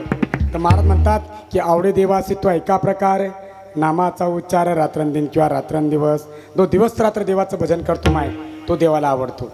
जो देवाचं चिंतन करतो तो माणूस देवाला आवडतो. जो देवाचं पूजन करतो तो माणूस देवाला आवडतो. ठीक आहे महाराज. नाथ महाराज म्हणतात की देवाला आवडण्यासाठी भजन करायचं, पण आमच्याकडे वेळ नाही, आमच्याकडे टाईम नाही. अहो शेतामध्ये कामं करायला माणसं भेटत नाही आणि तुम्ही म्हणता भजन करा. अहो संत सांगतात कामामध्ये काम काही म्हणा, रिकामा राहून भजन करू नका, पण काम करता करता मात्र भजन चुकू नका. ठीक आहे महाराज. तुम्ही आम्ही शेतकरी आहे का हो महाराज? देवाचं भजन केल्याला फायदा काय होतो? देवाच्या नामस्मरणामध्ये काय फायदा आहे ते तर सांगा. ऐका माऊलीच्या भाषेमध्ये जे उदाहरण आहे महाराज. अण्णा आबा जे उदाहरण आहे हे हरिपाठातलं आहे. दृष्टांत जो आहे तो हरिपाठातला आहे. माऊली म्हणतात भजनाचा फायदा काय, नामस्मरणाचा फायदा काय. हरिपाठामध्ये सुंदर दृष्टांत माऊलींनी एका चरणामध्ये मांडलेला आहे. मावशी तुम्ही आम्ही शेतकरी आहे बरं का दादांनो, आपण शेतकरी आहे काय पडलाय बरोबर. दुष्काळांनो आपलं दुष्काळ पडला म्हणून शेतकऱ्यांनो नाराज होऊ नका, ही आपली परीक्षा आहे. शेतकऱ्यांनी दुष्काळ पडला म्हणून नाराज व्हायचं नाही. मला शेतकऱ्याच्या जीवनातला हा दृष्टांत मांडायचा आहे. दादांनो आता डोंगर वाळलेत, चैत्र महिना चालू आहे. मावशांनो आसपासचे डोंगर वाळलेत, तुम्ही डोंगरात जाताय. उद्या सकाळी उठायचं डोंगरात जायचं, पण एकट्या जायचं नाही, सोबत मातीची पेटी घेऊन जायचं नाही. आगपेटी आगपेटी घेऊन जायचं. असं वाळलं गवत पाहायचं, अशी आकडे उघडायची आणि त्या गवताला लावून द्यायची. काय होईल तर ज्ञानोबा म्हणतात तृणाग्निमेळ समरस झाले न तैसे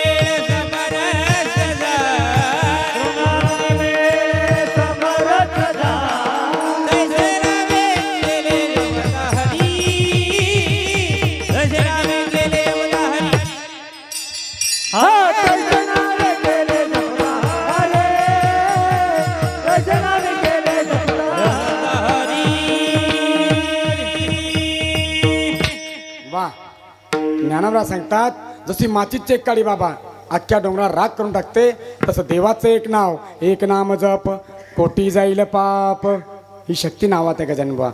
जशी मातीची काळी डोंगराला भस्म करते, तसं देवाचं नाव पाप जाळून भस्म करतं. एक नाम जो कोटी जाईल पाप किंवा हरी उच्चारणे अनंत पाप राशी जातील लयाक्षी क्षणमात्र. एका क्षणात कोटी पाप जाळून टाकण्याची ताकद देवाच्या नामात आहे. अजून दुसरं दृष्टांत तोही हरिपाठातलाच बरं का महाराज.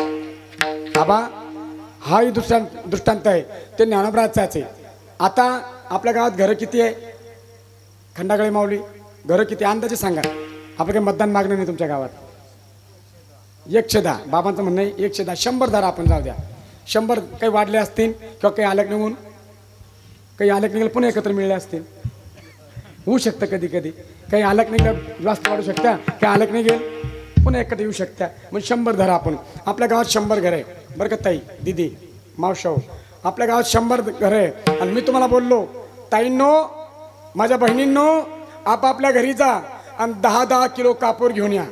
बाबा काय बोललो ताई मी तुम्हाला, कापूर 10-10 किलो एवढं स्वस्त नाही तो, पण बोलायला काय हरकत आहे.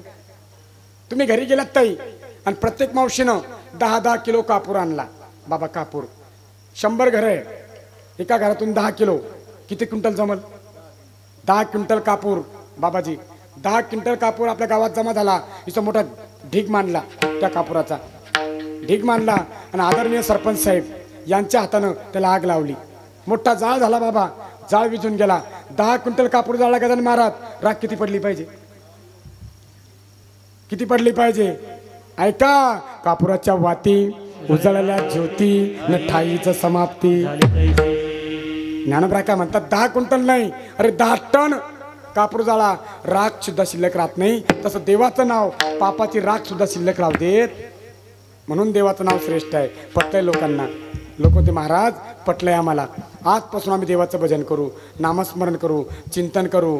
पण महाराज म्हणतात थांबा, देवाचं भजन करायला हे शरीर पवित्र करा. बाबा ठीक आहे शरीर पवित्र करू, पण पवित्र कशाने होईल त्याचं नाव तर सांगा. त्याचं नाव तुळशी माळा गळा गोपी चंदनी, तुळशी माळा गळा गोपी चंदनी, तुळशी माळा गळा गोपी चंदनी, तुळशी माळा गळा गोपी चंदनी, तुळशी माळा गळा गोपी चंदनी, तुळशी माळा गळा गोपी चंदनी, तुळशी माळा गळा गोपी चंदनी.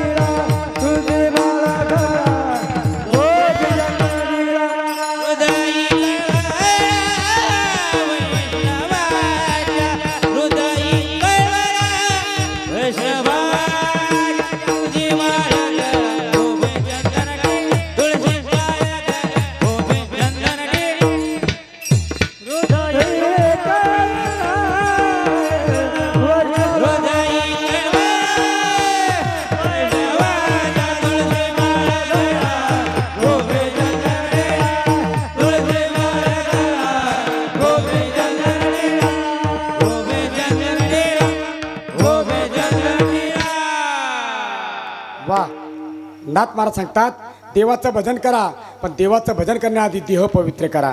देह पवित्र असेल तर देवाला भजन मानणे, नाही तर भजन ते वंगाळवाने नरका जाणे चुकेना, किंवा इंद्रियाचे नेम नाही मुखी राम म्हणून काही खाऊन काही पिऊन भजन केलेलं चालत नाही. म्हणून शरीर ताब्यात ठेवा, हे मन ताब्यात ठेवा, या इंद्रिय ताब्यात ठेवा. म्हणजे ताब्यात ठेवण्यासाठी तुळशीची माळ गळ्यामध्ये घाला. बाबा इथं प्रश्न असा होतो की तुळशीपेक्षा मोठमोठे या ठिकाणी मौल्यवान धातू आहे, सोनं आहे, चांदी आहे, हिरे माणकं आहे, मोती आहे. ते जर सगळं सोडलं आणि 10 रुपयाची माळ, बाबा हो सोन्याची माळ करायचं म्हणलं तुम्हाला 50,000 रुपये लागतात, हिऱ्याची माळ घ्यायची 1,00,000 रुपये लागतात, आणि तुळशीची माळ 10 रुपयात भेटते. मग संत महात्मे महाग सोडतात आणि ते स्वस्त का सांगतात हो? काय त्या तुळशी माळेमध्ये असं, काय त्या तुळशीत असं की संत त्याचं नाव घेतात. ऐका तुळशीचं महत्त्व. संतांना किमतीचे नाही महाराज पवित्र करण्याचं पडलंय. ऐका, हिरे मोती माणकं पाचू हे किंमतवान आहे, पण तुळशी ही बलवान आहे. का बलवान आहे? कारण उद्धारक आहे, ते बाकी मारक आहे. बघा मावशो, तुमच्या गळ्यामध्ये थोडक्यात पटवतो तुळशी महत्त्व. तुमच्या गळ्यामध्ये सोन्याची माळ असेल, हिऱ्याची माळ असेल किंवा मोत्याची माळ असेल, आणि तुम्ही जर जाफराबादला गेलेत बस स्टँडला, तुमच्यावर चोराची नजर राहणार आहे. तुमच्या गळ्यामध्ये सोनं चांदी असेल, तुमच्यावर चोराची नजर राहणार आहे. आणि तुमच्या गळ्यामध्ये जर तुळशीची माळ असेल तर माझ्या पांडुरंगाची नजर तुमच्यावर राहणार आहे. मग तुमचं तुम्ही ठरवा, चोराची नजर चांगली की पांडुरंगाची नजर चांगली? कोणात नजर पाहिजे ताई? मग देवाची नजर आपल्यावर राहावी म्हणून तुळशी माळ गळा. आणि तुळशी माळ का? खूप मोठा दृष्टांत आहे बाबा. त्याचे चरित्र रामायण सुद्धा आलेलं आहे. तेच चरित्र माझी बहीण जे वाचते या शिवमहापुराणामध्ये सुद्धा तुळशीचे चरित्र आलेलं आहे. तिचं नाव वृंदा. ती वृंदा किती महान होती एवढं मला सांगायला वेळ नाही, कारण इथं चालू आहे म्हणून सांगू नये. येईल तुमच्याकडे वृंदेचं चरित्र, जालेंदर चरित्र तुमच्याकडे येणार आहे, म्हणून तो विषय मी घेणार नाही. माझी बहीण ती तुम्हाला सांगणार आहे. वृंदा, मला एकच सांगायचं आहे, मला माझे गुरु सांगतात ज्या ठिकाणची कथा चालू आहे त्या कथेवर बोलू नये. रामायण चालू असेल कीर्तनकारांनी रामायणावर बोलू नये, भागवत असेल कीर्तनकारांनी भागवतावर बोलू नये. का? कारण आम्ही 1 मिनिटात सांगतो, हे बिचारी 7 दिवस वाचू राहिले, त्याच्यावर पाणी फिरत असतं. सांगणार आहे माझी बहीण तुम्हाला तुळशीचं महत्त्व. ही वृंदा कोण होती ऐका माय, ते सगळं सांगणार आहे. फक्त शॉर्टकट सांगतो, मी बोलणार नाही त्या विषयावर. माय जिनं देवाला दगड केलं, शॉर्टकट सांगतो, जिनं देवाला दगड केलं, गजानन बापू तुमच्या माझ्या देवाऱ्यामध्ये एक काळा दगड आहे का? काळा दगड दगड, त्याचं नाव काय माय? तुमच्याकडे दगड नाही तो, त्याचं नाव आहे शालिग्राम. आणि शालिग्राम कोण आहे?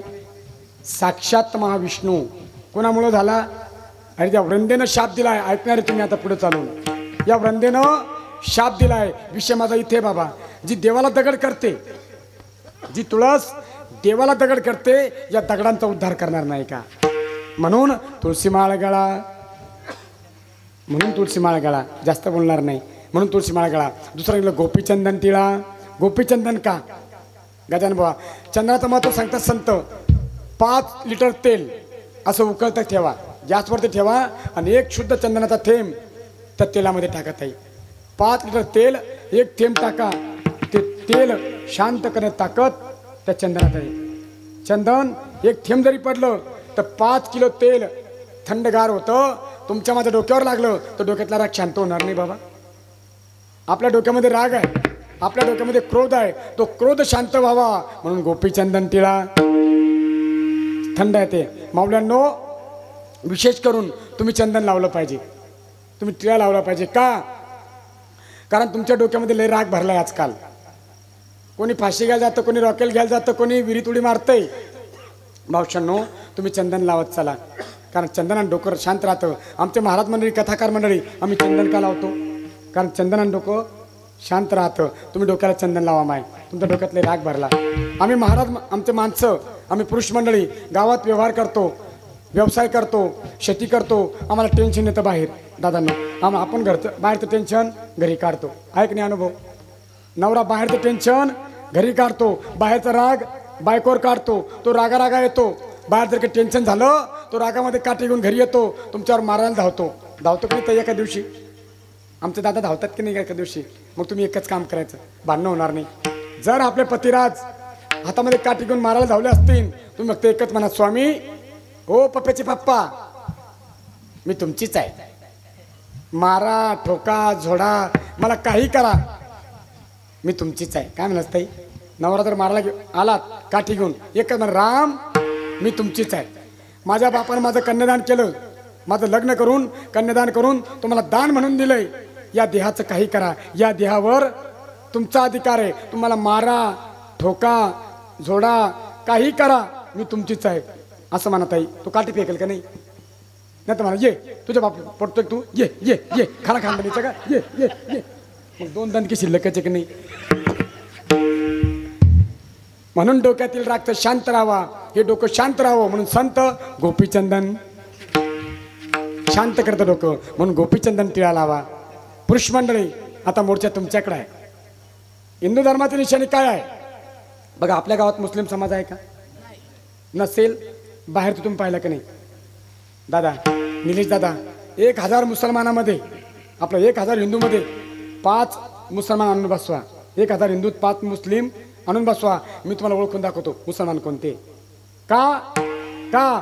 कारण त्यांचा निशाण त्यांच्या समोर आहे. त्यांच्या डोक्यात गोल टोपी असते, नसेल टोपी रुमाल असतो, नसेल रुमाल त्यांची दाढी लांबलेली असते, मिशा सुटीवर गेलेल्या असतात, नसन ते त्यांचं कपाळ काळं पडलेलं राहतं. हे त्यांच्या निशाणे आहे.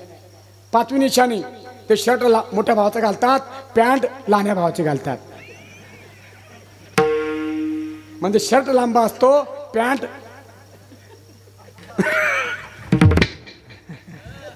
आता कळलं. मुस्लिम लोक जो शर्ट आहे तो मोठ्या भावाचा घालतात आणि पॅन्ट लहान्या भावाची घालतात. ही त्यांची निशाणी आहे. त्यांची पॅन्ट अशी वर असते. या 5 निशाणी आहेत त्यांच्या, लगेच कळतं हे मुसलमानाचं आहे. आता दुसरा प्रश्न आहे, आपल्या 100 मुसलमानामध्ये दोन हिंदू नेऊन बसवा आणि मला ओळखून दाखवा हिंदू कोणता आहे. नाही ओळखत बाबा, कारण आपल्या डोक्यावर शेंडी राहिली नाही, आपल्या डोक्यावर शेंडी नाही, आपल्या गळ्यात माळा नाही, कपाळावर. मग आपल्याला वाटतं या आपने वाला होंगा कि उनके वाला होंगा भाई. अरे त्यांच्या धर्माचं निशाणा त्यांच्या सोबत आहे, आपल्या धर्माचं निशाणा आपल्यासोबत नाही. म्हणून संत सांगतात, तुळशी माळ गळा, गोपीचंदन टिळा, कारण ही धर्माची निशाणी आहे, ही आपल्या धर्माची निशाणी आहे, ही आपल्या धर्माची निशाणी आहे. आता परत मोर्चा तुमच्याकडे माय मावशा हो, तुम्ही टिकली लावतात, टिकली लावू नका असं माझं म्हणणं नाही ताई.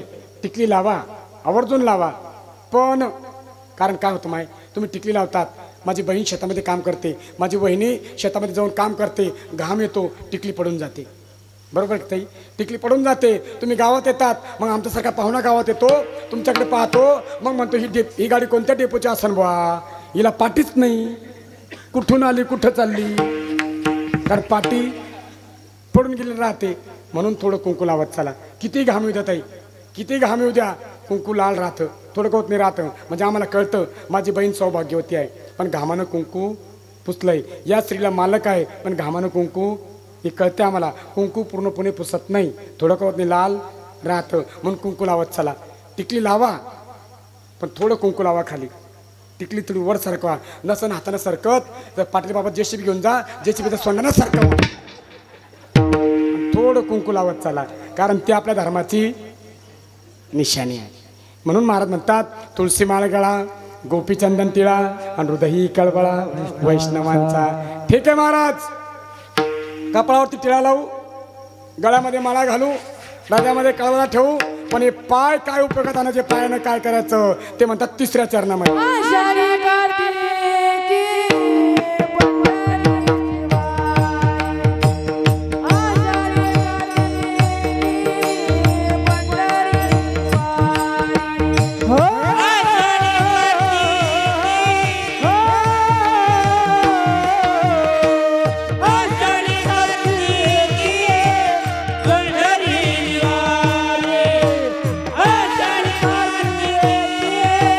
पंढरी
नाथ महाराज सांगतात मुखाने नामस्मरण करा, कपाळावरती टिळा लावा, गळ्यामध्ये माळा धारण करा, हृदयामध्ये कळवा ठेवा आणि जे शरीर दिले आषाढी कार्तिकी पंढरीची वारी आणि साधन निर्धारी. आषाढी कार्तिकी मात्र पंढरीची वारी चुकू नका. वाट पायी उभा भेटीची आवडी आणि कृपाळू तातडी, किंवा आषाढी कार्तिकी विसरू नका मज सागत असे गोज. पांडुरंग परमात्मा सांगतो, हे भक्तांनो वर्षभर कामं करा पण आषाढी कार्तिकी विसरू नका मज, कारण मी तुमची वाट पाहतोय. मी तुमची वाट पाहे उभा भेटीची आवडी, मी तुमच्या भेटीची आवड लागली मला, मी तुमची वाट पाहतोय. आषाढी कार्तिकीला मात्र मला तुमचं दर्शन द्यायला विसरू नका. माझं दर्शन घ्यायला तुम्ही येऊ नका, पण तुमचं दर्शन मला द्यायला तुम्ही विसरू नका, म्हणून मी तुमची वाट पाहतोय. म्हणून महाराज म्हणतात की आषाढी कार्तिकी पंढरीची वारी आणि साधन निर्धारी आन नाही. निर्धरून जाण्याचं साधन यापेक्षा दुसरं सोपं कोणतंच नाही. किती सोपं सांगितलं महाराज. नामस्मरण करा, तुळशीमाळा घाला, पंढरीची वारी करा, कपाळावरती टिळा लावा. किती सोपं सांगितलं माऊली. एवढं सोपं साधन सांगितलं की ते कोणालाही करता येतं, पण आपण घाबरतो माळ घालायला. सोन्याच्या माळा घालतो पण ह्या माळा घालत नाही, सोन्याच्या घालतो पण या घालत, कारण हिनं उद्धार होणार आहे. ऐका, 1 मिनिटात सांगतो तुम्हाला. तुम्ही सोन्याची माळ घाला, माळ तुमच्या अंगावर सोनं असेल आणि तुम्ही जर मेल्यात, कारण मी मरणार आहे आणि तुम्हीही मरणार आहे. आपण जर मेलो, आपल्या लेकी आपल्या सुना ती माळ काढून घेणार आहे. घेतात की नाही ताई? आपल्या अंगातले सर्व दागिने काढून घेणार आहेत. पण कधी ऐकलं का माळकरी मेला आणि पोरान माळा काढून घेतल्या नाही की गळ्यात घालून घेतल्या? माळकऱ्याच्या माळा कोणी काढतं? शेवटपर्यंत ती जळते सोबत. गजानन बुवा अख्खी संपत्ती पोरं वाटून घेतात, पण माळ मात्र सोबत जळते बाबा आपल्या. म्हणून शेवटपर्यंत टिकणारा दागिना आहे. हा दागिना कोणी कोणाचं काढून घेत नाही, म्हणून तुळशी माळ गळ्यात घातली पाहिजे, कारण हिच्यात वाटा कोणी घेत नाही आणि ही शेवटपर्यंत देहाची साथ देते. हिला कोणी काढत नाही, आपल्यासोबत जळते ताई ही माळ, म्हणून तुळशी माळ गळ्यात घातली पाहिजे. देवाचं भजन केलं पाहिजे. कोणत्या देवाचं भजन केलं पाहिजे? 1 मिनिट आपण भजन करू, 5 मिनिटामध्ये सेवा थांबू. चला 2 मिनिटं सर्वांनी वर हात करा, सर्वांनी वर हात करा. खाली बसेल, वर बसेल, मोठ्यावर बसेल, तिकडच्या पिंपळा खाली बसेल, पाय लांबवेल, पाय आखडवेल, सगळ्यांनी वर हात करा. ज्याला हात असतील ते हात वर करतील. टाली वो नहीं बजाते जिनके दिलों में गम होता है.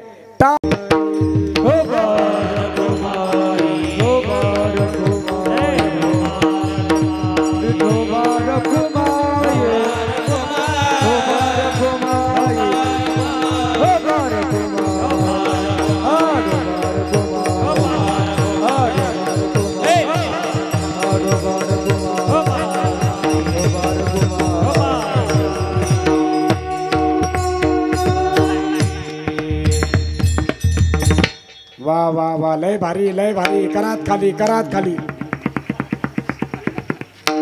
हा वर करत तिंदा म्हणा लावलं, खाली ठवर झाल्या खांबुळ्या, झाल्या ढेरे खाजवायला सुरुवात. पण असो,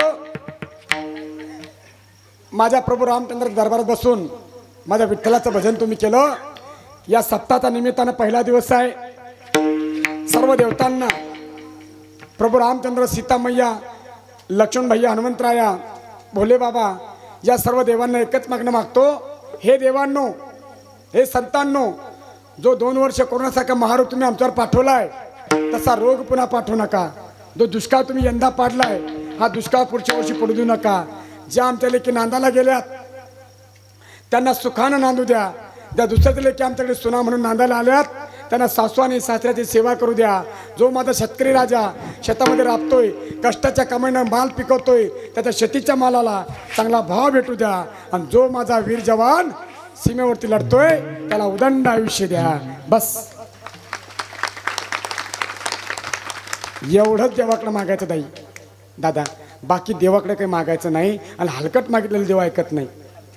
मागण्या श्रीमंत असाव्या, जगाचं कल्याण होईल अशा असाव्या, गावाचं कल्याण होईल असं असाव्या. नाही तर म्हणा देवा मा हिरला पाणी येऊ दे आणि लोकांचं आटून जाऊ दे, पहिले आपलं आटतं बरं. म्हणून चांगलं जगा, चांगलं वागा, चांगलं बोला. 2 मिनिटाचा संदेश देतो. कथा या ठिकाणी कीर्तनरूपी सेवा समाप्त करण्याचा प्रयत्न करतो. माय दुष्काळ यंदा पडलाय, ही आपली परीक्षा आहे बाबा. दुष्काळ म्हणजे माणसाची परीक्षा आहे. दुष्काळात एकमेकांना मदत करायला विसरू नका. दुष्काळ काय यंदाच पडला का बाबा? याहीपेक्षा भयान दुष्काळ या महाराष्ट्रानं पचवलेला आहे. याहीपेक्षा भयान दुष्काळ माऊली, अतिशय भयान. हा दुष्काळ तर काहीच नाही बाबा. प्यायला पाणी आहे, खायला अन्न आहे. माऊली, एक दुष्काळ असा होता, तो तुम्हाला आठवून देतो. त्या दुष्काळाचं नाव दुर्गादेवी नावाचा दुष्काळ. तो पडला होता इसवी सन 1629 आणि 1630. ज्या वेळेला छत्रपती शिवरायांचा जन्म झाला होता आणि त्याच वेळेला या महाराष्ट्रामध्ये तुकाराम महाराजांचा अवतार झाला होता. इतका भयान दुष्काळ महाराज.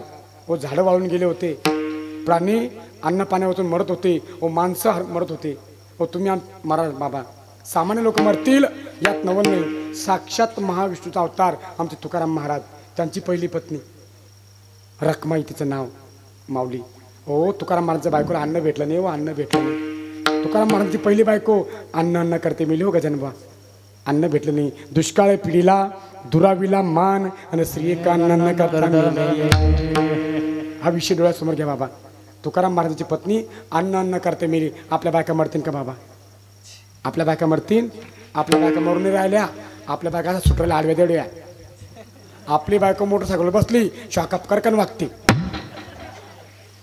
आपल्या बायका मरतील? तुकाराम महाराजांची बायको मेली. अरे तुकाराम महाराजांची बायको मेली दादा. अरे तुकाराम महाराजांचा मुलगा मेला, पाणी भेटलं नाही. तुकाराम महाराजांचा मोठा मुलगा संताजी पाणी करते मेला बाबा.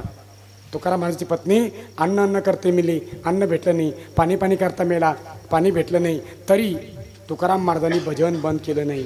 भजन बंद केलं नाही. म्हणून त्यांचे फोटो आपल्या घरात आहे, म्हणून त्यांचे मंदिरं आपल्यात आहे, म्हणून त्यांचा आज आम्ही जय जयकार करतो. कशामुळं? एवढं संकट आले महाराज. बायको मेली तरी म्हणतात बाईली मेली, मुक्त झाली आणि देवी माया. बरे झाले देवा निघाले दिवाळे. बरे झाले देवा निघाले दिवाळे. बरे यार स्वरे पिढा गेली, पिढा गेली. बरे यार स्वरे पिढा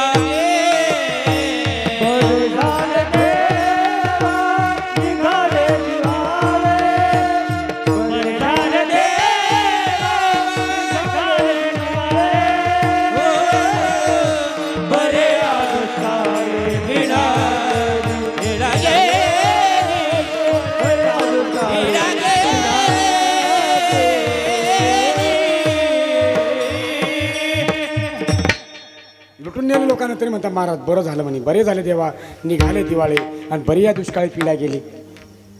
लुटून नेलं तरी म्हणतात बरं झालं. बायको मेली, बरं झालं. बाप मेला, बरं झालं. बाप मेला न कळता नव्हती संसाराची. बाईली मेली, मुक्त झाली, बरे झाले देवा. पहा तुम्ही, बायको मेली तरी बरं झालं म्हणत्या. बाप मेला, बरं झालं. धन लुटून नेलं, बरं झालं. का? कारण देवा आता मी भजनासाठी मोकळा झालो. आता भजन करण्यासाठी मी मोकळा झालो. दुष्काळ पडला तरी हिंमत सोडली नाही, हे तुम्हाला सांगायचं आहे. पण दुष्काळ पडला म्हणून हिंमत सोडू नका. देवाचं भजन मात्र चुकू नका. कारण दुष्काळ म्हणजे परीक्षा आहे. दुष्काळ म्हणजे आपली परीक्षा आहे. तुकाराम महाराजांनी माऊली भजन सोडलं नाही, म्हणून त्यांचे फोटो घरात आहे. म्हणून त्यांचा आज आपल्या कीर्तनामध्ये जय जयकार आहे. म्हणून गावगाव त्यांचे मंदिर आहे. आणि ती वेळ आता आपल्यावर आलेली आहे. ती वेळ देवान दुष्काळ पडलाय. ज्याच्या विहिरीला पाणी असल आणि एखाद्याचा नसन, त्याचे गुरंढोरं आपल्या विहिरीवर पाणी पाजू द्या. त्याच्या विहिरीला पाणी नाही. दुश्मनी त्यांची तुमची आहे, भाऊबंदकी आपली माणसाची आहे. त्या मुक्या जितोबांनी काय केलं? त्यांना बिनधास्त पाणी पाजू द्या. कारण त्यांच्या आशीर्वादानं तुमच्या विहिरीला पाणी आहे. एखाद्या घरात अन्न नसन, त्याला अन्न द्या. एखाद्याची पत्नी बिमार असन, पैसा नसन, त्याला थोडा पैसा द्या महाराज. कारण ही माणसाची माणुसकी आहे. दुष्काळामध्ये एकमेकाची मदत करणं हे आपलं कर्तव्य आहे. परमार्थ म्हणजे काय महाराज? परमार्थ म्हणजे काय? माणसाने माणसाशी माणसासारखं वागणं, याचं नाव परमार्थ आहे. आणि ती वेळ आज आलेली आहे. म्हणून दुष्काळामध्ये हिंमत सोडू नका. एकमेकाला मदत करा, एकमेकाला सहकार्य करा, एकमेकाच्या दुःखामध्ये सहभागी व्हा. आणि देवाचं भजन मात्र चुकू नका. आणि ही जर सर्व सेवा केली, देवाचं भजन केलं, संतांचं पूजन केलं, नामस्मरण केलं, गळ्यात माळ घातली, आषाढी कार्तिकी पंढरीची वारी केली, तो माणूस राहत नाही. मग तो कोण ठरतो? पूजनीय ठरतो. शेवटच्या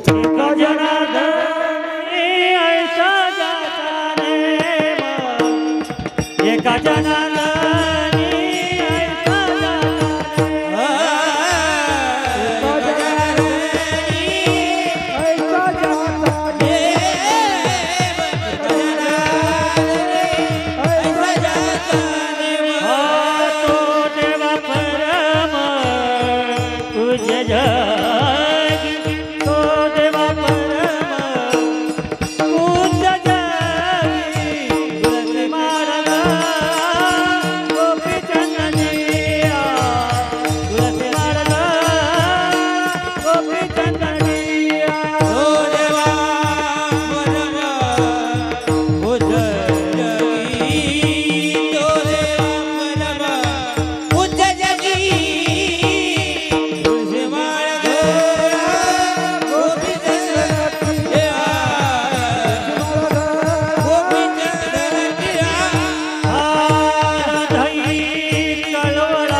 खरं सांगू या सगळ्यात कीर्तनात आनंद कोणी घेत असेल सगळ्यात जास्त आनंद जर कोणी घेत असेल हा माझा छोटासा बालक वाजवण्याचे ॲक्शन करतो गाण्याचे ॲक्शन करतो कीर्तनकाराचे ॲक्शन करतो खरा आनंद तो घेत आहे बाबा वा काय देवानं भगवंतानं बाबा त्याला बुद्धी दिली कीर्तनात येतोय बिचारा बरं का असो नशिबाचा खेळ असतो पण बिचारा कीर्तनात बसतो आमचे ॲक्शन करतो ना ही देवाला चालतं. येईल तैसा बोल कसंही म्हणा नाही तयावनं भुकायला विठ्ठल. करतो ना ॲक्शन, गाण्याचा प्रयत्न करतो ना, देवाला आवडतं. आवडी देवासी तो ऐका प्रकार. आवडतं देवाला ते माय नाव ठेवू नका, करू दे बिचार, त्याला आनंद वाटतो या गोष्टीत, चांगलं आहे. महाराज या ठिकाणी आमचे कार्यकर्त्यांनी थोडी फरमाईश झालेत, 1 मिनिटामध्ये काय हरकत नाही. त्यांचं म्हणणं आहे बाबा मांजरीचा आवाज काढा. ठीक आहे बाबा, काय काय 1 मिनिटामध्ये, कारण सेवा समाप्त करणार होतो. निलेश भाऊंची फोनवर लिहून पाठवले महाराज. चला तेवढा एक आवाज काढतो आणि सेवा समाप्त करतो. ऐका, मांजरीच्या भांडण्याचा आवाज इथं बसत नाही बाबा तो, पण आज विनाकारण काढतो.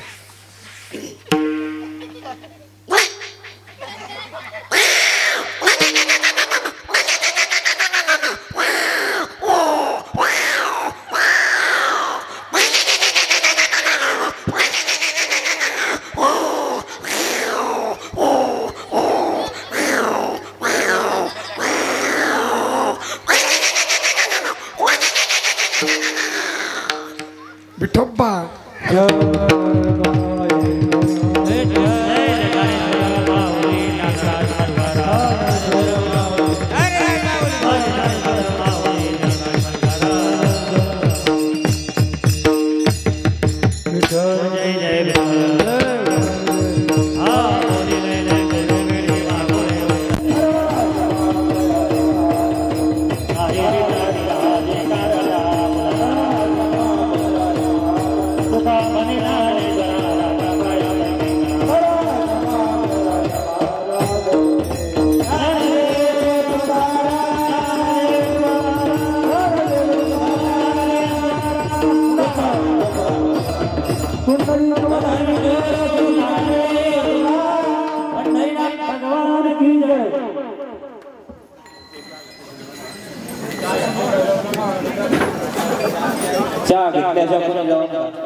हॅलो हॅलो हॅलो ऐका आणि आवाजाकडे लक्ष असू द्या. उद्याची कीर्तन सेवा हरिभक्तपरायण शिवांजली तळी दारांगे बीड यांची ठीक 8:30 ते 10:30 या वेळेत कीर्तन